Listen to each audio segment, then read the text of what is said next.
markii uu golaha ammaanka ee qaramada midoobay mamnuucay dhoofinta dhuxusha sanadkii 2012 waxa uu qayb ahaan sabab uga dhigay in ururka al-shabaab ay malaayiin doolar oo dakhli ah ka helayaan dhoofinta dhuxusha. tusaale ahaan warbixin ay soo saareen kooxda kormeerka qaramada midoobay ee qaabilsanayd Soomaaliya iyo Eritrea waxay warbixintooda ku sheegeen in sanadkii 2011 al-shabaab ay dhoofka dhuxusha ka soo gashay 25 milyan oo doolar. inkastoo jarista dhirta iyo dhoofinta dhuxushuba xoogaa yaraatay haddana dowladda Mareykanku waxay aaminsan tahay in weli Soomaaliya laga dhoofiyo dhuxul taasi oo al-shabaab dakhli ka soo galo. yaraanshaha dhoofinta dhuxusha waxaa inteeda badan sabab looga dhigayaa go'aanka mamnuucista caalamiga ah ee uu qaatay golaha ammaanka ee qaramada midoobay. Nazanin Mushiri waa falanqeeyo sare oo ka tirsan hay'adda xasaradaha dunida ee ICG waxayna si gaar ah u qaabilsan tahay bii'ada, isbeddelka cimilada iyo colaadaha. waxay hore uga mid ahayd guddigii la socodka cunaqabataynta saarnayd Soomaaliya ee golaha ammaanka u gudbin jiray warbixinaha ku saabsan dhoofinta dhuxusha iyo xogaha kale si ay go'aan uga gaaraan. But what I can say, having worked on the panel of experts and also having looked into this in my current research, Al-Shabaab's, yes, Al-Shabaab taxes everything that is transported through its territory and through intergovernment held towns or through ports. waxa aan dhihi karaa waxa ay tahay anigoo ka soo shaqeeyay guddiga khubarada haddana ku eegay cilmi baaristayada al-shabaab canshuur ayay ka qaadaa wax kasta oo dhex mara dhulka ay ka taliyaan iyo waxa u socda magaalooyinka dekedaha ah ee ay dowladdu gacanta ku hayso. weli way canshuuraan baabuurta dhuxusha sita laakiin kama macaashaanka ganacsigeeda sida aysan u maamulin dekedaha laga dhoofiyo dhuxusha. waxaan dhihi karaa anigoo la hadlaya dadka degan ee ama ku soo noolaa dhul al-shabaab ay ka taliyaan ama arrintani ay saamaysay. waxaan dhihi karaa al-shabaab way mamnuucday goynta geedaha deegaanada ay gacanta ku hayso. meelaha qaarkoodna geeda ayay ku beereen. inkastoo arrintan aysan ka ahayn inay deegaanka saaxiib la yihiin waxaan dhihi lahaa mamnuucista geeda jarista waa iyagoo iska ilaalinaya diyaaradaha aan duuliyaha lahayn. wasaaradda lacagta ee Mareykanku waxay bishii May ee sanadkii hore ay cunaqabatayn ku soo rogtay 4 qof oo Soomaali ah oo ay ku eedeysay inay ku lug lahaayeen dhuxusha sida sharci darrada ah la isaga kala dhoofiyo inta u dhaxaysa Soomaaliya iyo gacanka Bershiya. wasaaradda lacagta ee Mareykanku waxay sheegtay in ka ganacsiga dhuxushu ay qayb ka noqotay khilaafaadyada maxalliga ah iyo in dhaqaale ka soo galo ururka al-shabaab iyadoo dhinaca kalena sababaysa xaalufka dhirta iyo dhaawaca gaaraya bii'ada sida ay sheegtay dowladda Mareykanku.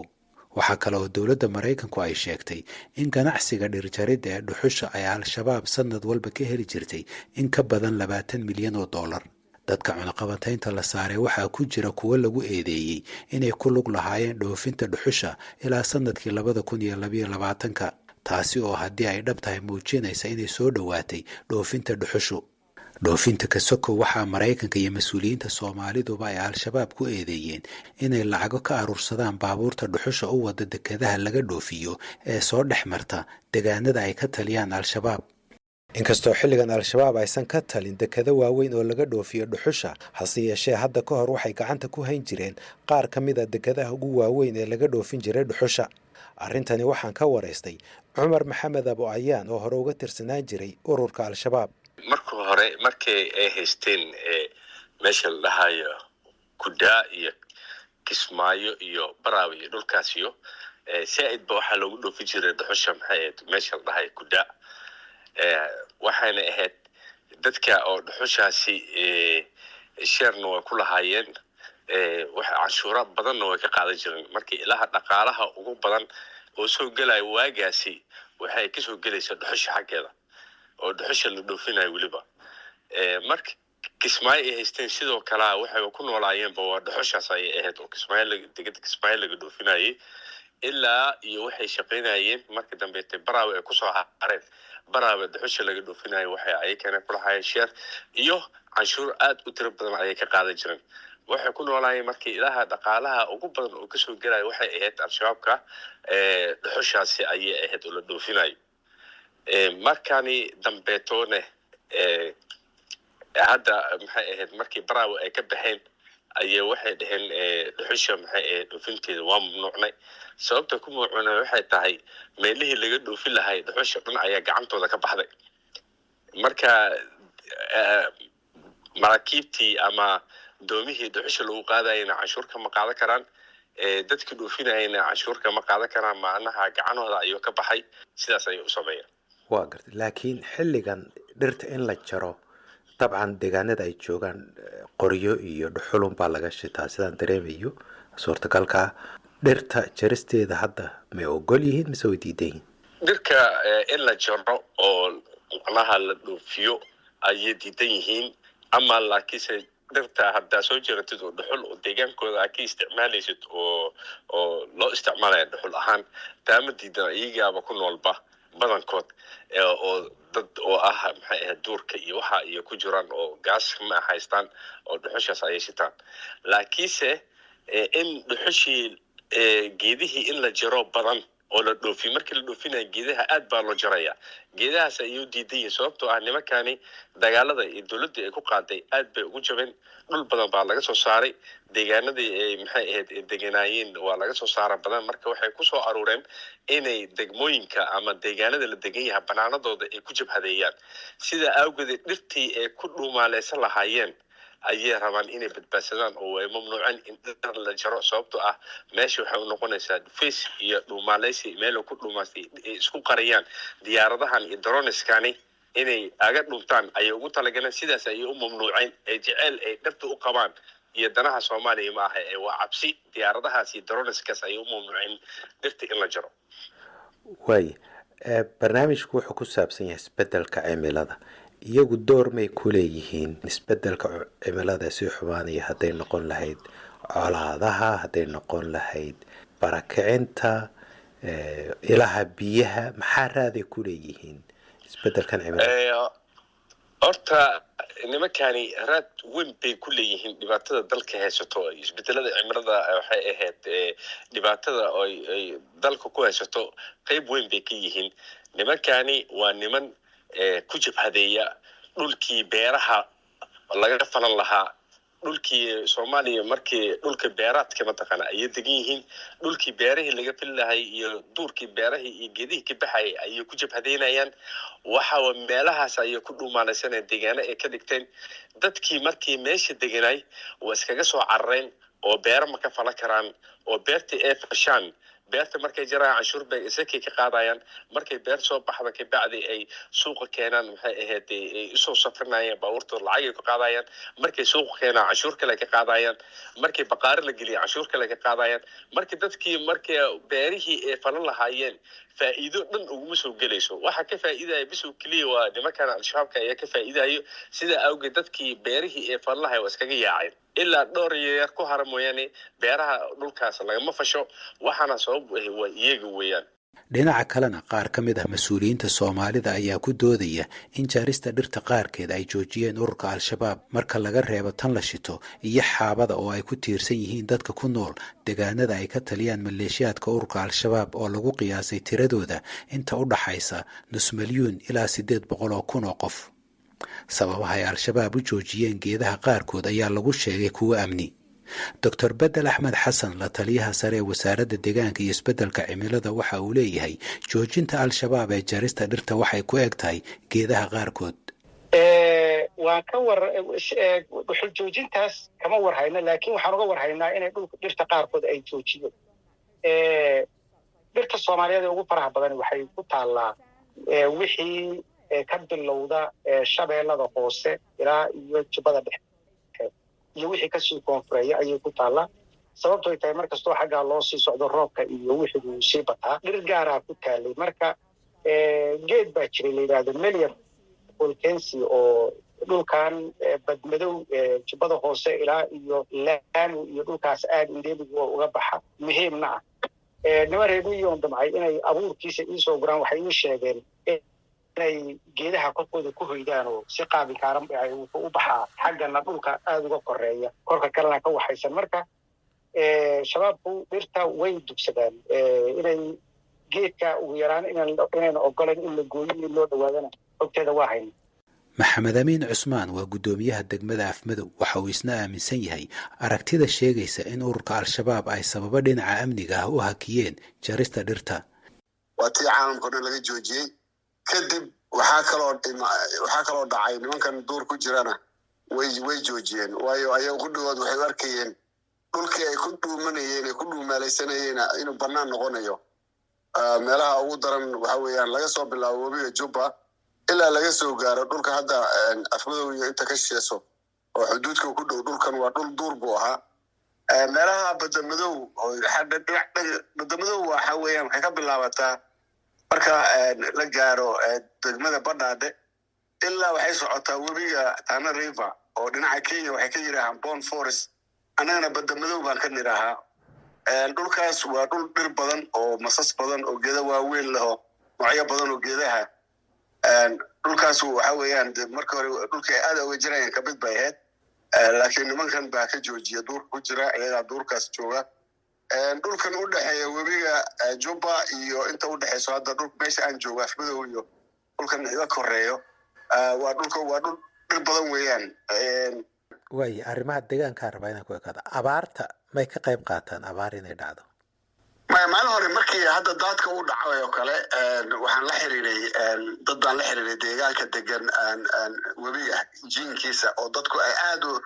mataqaana biyihii daadka u qaadeen oo dooman baa lagu socday. marka waxaan weydiinayay dadku in la caawimo inay ogol yihiin nimankaasu. waxay ii sheegeen inay intay u qudbayeen ay ku yidhaaheen ciddii idin caawimaysa waxba kama qabno haddaad idin doonanaysaan iyo haddii laydin imaanayo. laakiin dee cid u tegaysaaba jirinba looma tegina dadku waa tan ay Kismaayo inta badan u qaxeen. marka wax mataqaana ama ha noqoto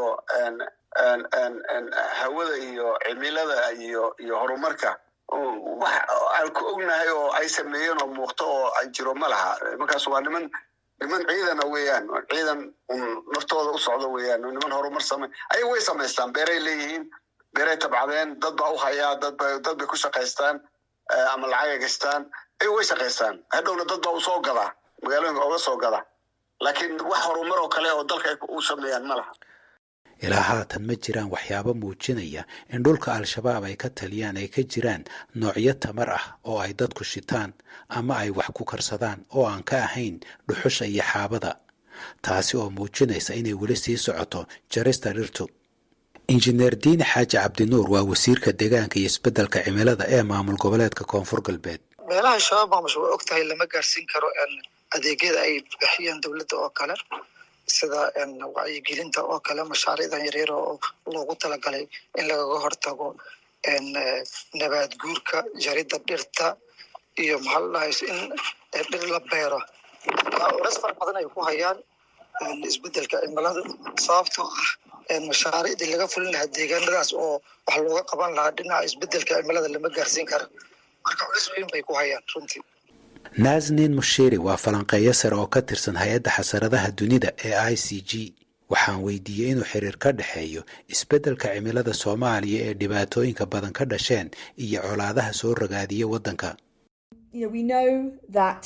in the case of Somalia, and not just Somalia, but many parts of the Horn where I'm based,